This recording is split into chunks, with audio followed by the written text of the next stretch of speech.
नमस्कार दोस्तों। मैं गुरुदेव भाई रंजन सर यूट्यूब चैनल में आपका स्वागत है।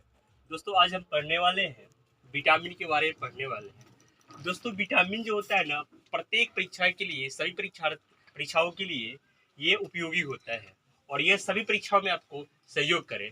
चले आज हम विटामिन के बारे में पढ़ लेते हैं।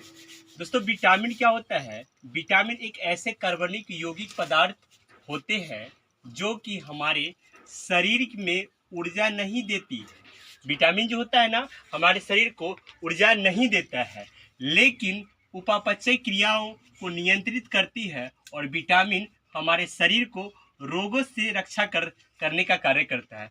दोस्तों समझे कि विटामिन जो होता है ना, ये हमारे शरीर को ऊर्जा नहीं देता है, लेकिन यह हमारे शरीर के रोगों से रक्षा के कार्य करता है। विटामिन का खोज सबसे पहले हॉपकिंस के द्वारा की गई थी।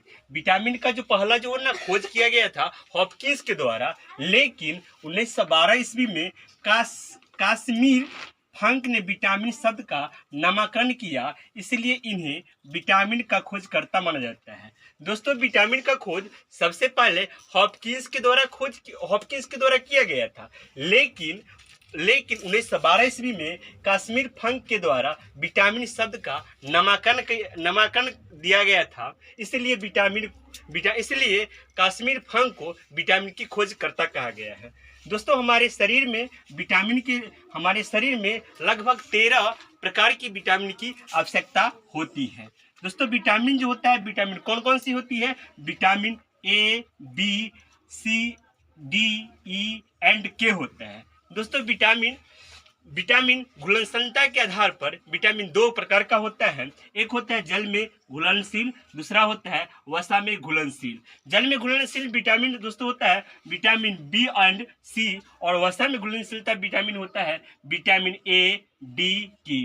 दोस्तों पूरा ओवरऑल विटामिन का आज यही इतना ही तक रहा। अगर अगला पार्ट के लिए कमेंट करें कि हमें अगला पार्ट चाहिए, तो हम आप लोगों के सपोर्ट से हम अगला पार्ट बनाएंगे। दोस्तों अगर इस वीडियो पसंद आया तो लाइक करना, सब्सक्राइब करना, कमेंट करना, हाँ, और बेल आइकन दबा देना।